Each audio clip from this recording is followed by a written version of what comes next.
Let's brilliant. Well, I'm really honored. It's a real pleasure for me to have David Hieatt on a Friday afternoon, just the two of us, talking about connection in a disconnected world. Now, for those of you that don't know David, which I find absolutely mind-blowing, is that he's a real force of nature, an intriguing chap, and equally inspirational. And basically, he broadcasts epic stories from a cowshed in Wales. Now, for someone who's been born and bred in Wales, from North, lived in Mid, in South, hopefully I'll end up in West Wales. It's lovely to see what a dynamo himself and his wife Claire are in this corner of Wales, near Cardigan. So we're going to spend, the next quarter of an hour, 20 minutes talking about connection and how important it is, and what I probably do call a disconnected world, because before myself and David had this conversation, I'm talking to his PA going, I'm not sure I know how to do this Zoom thing. We've lived through Zoom all the way through COVID, but I've been very clever in manufacturing the fact that everybody else sets up my Zoom for me and does all that connection. But I think it says something about people like us who are good connectors, but sometimes can move away from the tech that we feel really is a force of, I don't know, machinery and conforming and at the mercy of, when really, I think David will agree with me, the episodes that we get up early and get to the sea and just have some cold water therapy, that connection with nature, where the real connections happen with just maybe a sole person that you meet on the sand. And so, I mean, this is where I think we're aligned, and I'm intrigued to hear, what connection means to you in this day and age, David. Well, I mean, thanks for the introduction. That's super nice. I think for me, connection is about taking time and sometimes just having a chat with somebody. And you talk about the sea. It's kind of interesting, Gareth, who's a friend, said to me, I don't know, a year and a half ago, said, do you fancy going into the sea? And I'm going, nope, I don't. I don't like the cold, and I'm not very good at swimming. So why would I want to do that? So anyway, a year and a half later, of doing it most days, yesterday was kind of interesting because it was his 50th birthday. And I was thinking, what could I do? And we've always talked about like having a bacon roll, like cooked on the beach, and maybe make a coffee and espresso. And so I kind of got all the bits together, and I bought one of these Swedish logs, and I had to try and get the log in place so he didn't notice it. So, and as we were walking down the beach, I'm like, oh, there's a log there. That's really odd, isn't it? And I then picked it up, and I had to explain to him, going, well, hey, we're going to have, that's our stove for today. So we sat down with a frying pan yesterday, and we cooked our bacon roll and our espresso, and it was to celebrate his 50th birthday, but also to celebrate the fact that he launched his app this week called Mood, which is kind of, in a way, measures your mood in color. And I think it's brilliant, and I think it's going to do particularly well. But I've been through that process with him for the last year and a half of, I've got an idea, and seen that to fruition in terms of launch. So but his story is all about connection, in terms of he was feeling a bit down, and he'd always ask me out for a pint, and I was always busy. And then I went for breakfast with him because I could actually make breakfast. And he said, do you ever feel down? Well, I did when I left Howie's, but I'm sort of out of that. I said, come to Breakthrough because I'm doing this thing. And he came to Breakthrough, and he wasn't quite himself, but he stuck at it, and it was quite an emotional 3 days. But there was a guy there with a weird hat from Portland, Oregon, and they started speaking, and that's the guy who built his app. Wow. And so that strange connection is two people in a cowshed in West Wales suddenly go and launch an app to the world. And I find that's it's sometimes connection is, you can't really trace it. How does that all work? But no, and this is it, I mean, from a cowshed in Wales, and that's what I've always spoken about when I'm, highlighting whatever you and the team have on offer, is that the magic can happen in the most random of places. Obviously, I will always promote the fact that there is magic in Wales, legendary magic. And I mean, coming through the pandemic and seeing, what's next to us on our front door, the power of the ocean and being so close to nature, has really informed a lot of us about the special ability we have as connectors. And it always, I'm intrigued by people who find connecting difficult, always wondering, is it actually difficult? It's like what people say, I can't sell. And we talk about the fact that, without realizing, you're actually selling every minute of the day, whether it's to your partner or your children. It's that negotiation that you're going through. And I find that's the same with connection. And I think especially now with Mental Health Awareness Week, they've been talking about loneliness, and that, that connection is important. And I think that's what you've probably found, that going to the ocean and meeting like-minded people without even planning it has been, such a beautiful, precious moment in time. Because I keep going back to people like Oliver Berkman, we've only got 4,000 weeks and gone in a split second. So how do you particularly connect with not only the people within your team and the tribe that you're building, but your local community? Well, I mean, it's kind of interesting. I was thinking about this yesterday, and we've got a lot of stuff going on the farm, getting ready for the big do in July. And everyone's super busy, and people go, oh, it's really hard to get electricians and like builders and carpenters. I'm going, oh, I find it quite easy. And they're going, well, what's the trick? And I said, I always make them a coffee. And like yesterday, I made 4 coffees for the electricians. My dad was an electrician, so but it's that thing of like just literally taking 5 minutes to say thank you for like doing this stuff. And it can be as simple as that. It's like, it's as simple as a little thank you. And we had Slim the builder here for 3 months. I make him a coffee every day. It's having conversation, isn't it? Over that. Literally have a conversation, make him a coffee, have a conversation, and actually really appreciated it. Because like he was like, like a lot of people are, like you can be a company of one, but you can be a company of one if you're a builder. And you will be out there on your own all day, and 5 minutes might be the only bit of connection you have with another human being, apart from when you get home. And so it's just taking that time, and people just go, that's literally how I always get people to help me, because I give them 5 minutes of my time. I'm going, it's no big deal, except that most people don't do it. Yeah. And it's always the good banter you get out of the tradesman, I think. Oh, like, unbelievable. I mean, because my partner's a carpenter, and I think, gosh, the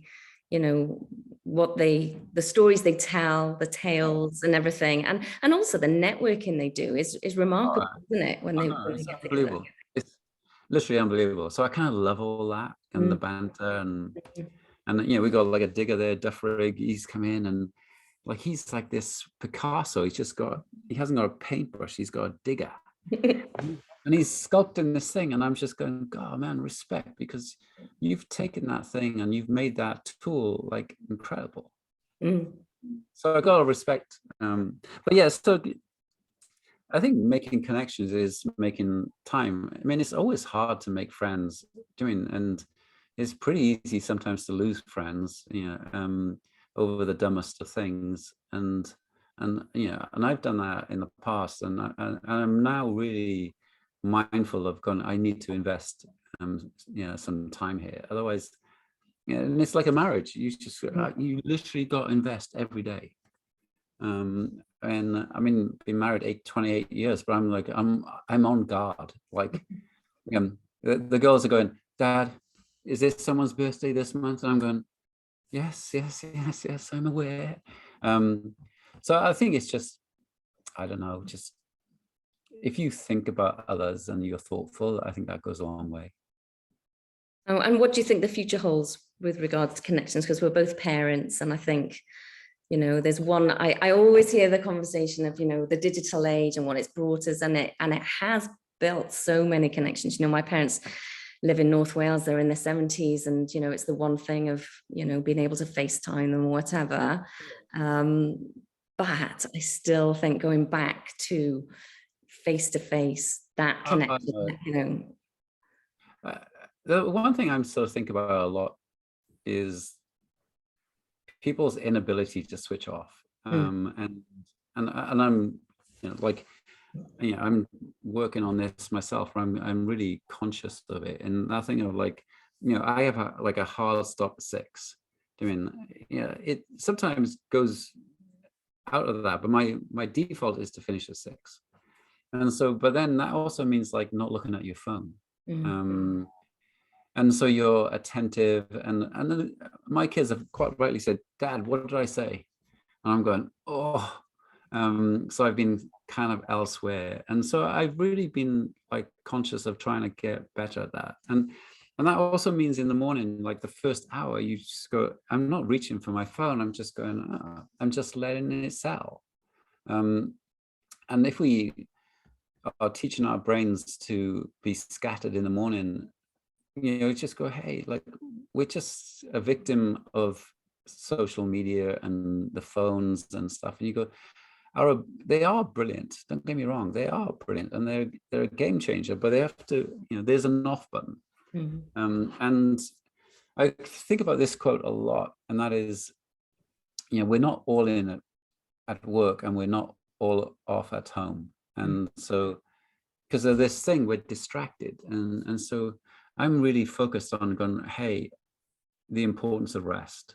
Because if you think about going on a holiday, is you got 7 days. The first 3 days are trying to like get your work out of your head, and you promise yourself that you won't check email at work on holiday. Then 3 days in, you give in, and then that one little email irks you, and that stays with you for another 2 days, and eventually you just say, oh, sorry, I'll forget about it. And so like your return on rest is perhaps only 20% of what it could have been if you actually left your phone in the car at the airport. And so, because actually, you know, the most important thing is to be fully present with the people you're actually with, not being distracted by you know stuff that's going on in the loop in your head, or, you know, like by checking your phone every 20 seconds. So I think we've got to get better at connection, and the reason that's important is we have to reward people with all our focus. And if we do that, then you go, yeah, it's fine. These tools are brilliant, but we have to master them. Yeah. And I think that nicely leads us on to what the Do Lectures brings, you know, and I think more so now than ever I bet you're thinking, great to see humans actually take steps onto your land, into the cowshed. And, you know, I've got to mention Claire Perry-Louise, who we all connected with back in 2020 with the Keyboard CEO, and then we've become like-hearted leaders. And then this morning we had Sean Russell on, who was speaking at Makers and Mavericks, you know, and I mean, those connections. But I think everybody wants to be a fly on the wall at your cowshed, you know. I mean, tell us just a little bit about years of having people back coming into the cowshed and connections happening that way. I mean, tell you the early story of the Do Lectures, because it's kind of interesting. It was really, really, really hard to sell tickets. And that is interesting because, if you don't quit, that means it actually means something to you. And so we kept going, like 5 years and 10 years, and now it's the 14th year. And now it's really easy to sell tickets, but people forget that it was really hard. And actually, we were told like our weakness was it was 100-person event, and now our strength is it's a 100-person event because it's so blinking intimate and amazing. And yes, I'd love it to be for more people, because more people could, you should at least go once. Do you mean like in your life? And because it's so amazing to be around this incredible gathering of optimism and hope and questioning and challenging, that it's so brilliant. And you connect that with music and great food and great talks and a beautiful setting. And it's a hard working farm. It's not pretty. I mean, it's not 5 stars. It just happens to be 5,000 stars because you see this beautiful sky at night. And so it's an incredible thing. And people always go, oh, like it doesn't scale. You go, man, being super intimate doesn't scale, and it's okay, and it's even better because of that. So I've kind of learned that actually, God, this thing that I was told was our weakness was actually our strength. And it's a beautiful. They say a lot about weaknesses like that, can't they? You can turn a lot of weaknesses into the fact that they are your strengths. Completely. So it's kind of like, I mean, I guess I'm proud of it because we kept going, and a lot of the data said you should quit. And I'm going, man, I mean, I'm kind of glad I'm stubborn. I didn't realize, my mom kept saying, you're the most stubborn mule in the family. I didn't realize that was actually a compliment. And it's like, yeah, I'm going, Mom? And wish we had more wise women like that around, that's another thing, isn't it? The connection of the extended family, because as we, have kind of been craving city life, and now we've got to work out what is our connection to work in the cities. Everybody's kind of moving back maybe to their roots, or they're seeking out the country or the coast. I find that really fascinating. We've got to not broadcast West Wales too much, because we can't have it overrun. It's still got to have its moment of it's hard to get to, so it's kind of fine. It hasn't got a motorway, so people go, what? I'll go to Cornwall. You go, love Cornwall. I know. But yeah. So what does the future look like for Do Lectures? Well, I mean, this will be the first Do Lectures in 3 years, which is going to be incredible. So suddenly the farm comes alive with humans. I mean, and so we've done online courses and done Zooms, and they're all amazing, and it's, but you can't beat like seeing someone, like having small talk, which actually is massive, and just being able to sort of greet them as strangers and say goodbye to them as friends, and that's pretty incredible. The future for the Do is to go, I would like it to be as small as it is now, and I'm okay with that. I mean, it's influence. I mean, bear in mind, like the talks from a cowshed in West Wales have been watched 150 million times. So it's like you can be small and be a giant, and I'm happy with that. Do you mean and our quest is, can we do the most incredible event, 100-person event in the world that almost without compare, and that's the challenge. If you can't get bigger, can you get more magical? And it's quest where you suddenly go, you just want to go, oh man, that was maybe the best one we've ever done. And it's I'm conscious of time because we've got 2 minutes, but I'm saying what would be lovely is to end on a tip on how you would best advise anyone who's struggling with how to connect, and also what's the most unlikely connection you've had this year? Oh, well, a tip is, I mean, it's hard if you're an introvert, and I definitely am. So like when there's a big gathering, I'm just going, wow, I'll go and clean some dishes.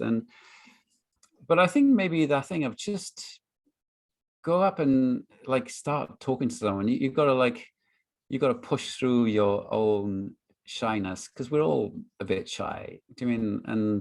and I know Claire struggles with this. She's, you know, she's like going, oh my God, I don't want any attention. And but you just got to push through it, and then you suddenly, you have a connection.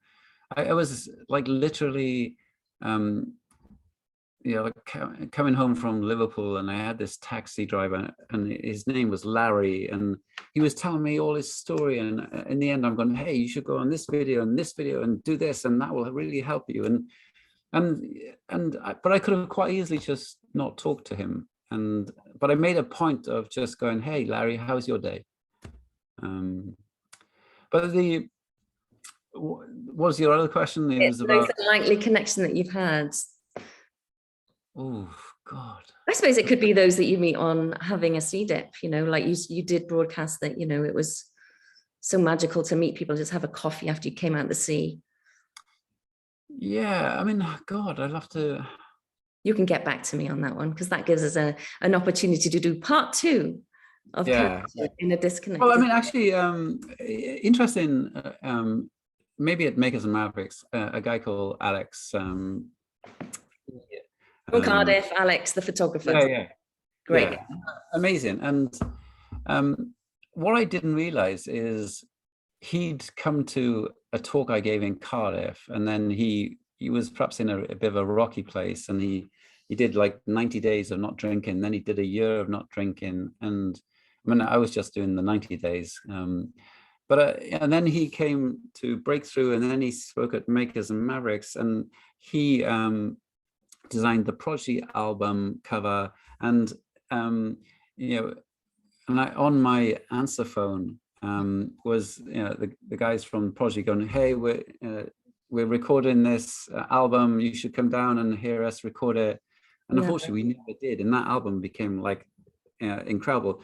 But Alex designed the cover, so that was like I thought that was like an interesting loop of unexpectedness. So well, that's a lot of serendipity happening there, and I know Alex very well, and yeah, he's glowing with stories from the Makers and Mavericks, and everybody's inspired by his story, you know. And I think it's those that are the most unlikely connections that are the best storytellers, and I think that's, you know, a lovely place to, you know, I don't want to end the conversation, because you can see how many nuggets of, you know, what people who will watch this will maybe get from how to connect with the most unlikely of people, and to, you know, visit Wales, come and see what Do has to offer.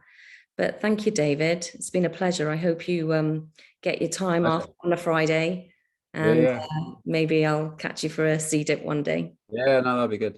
It was cold today, I have to say.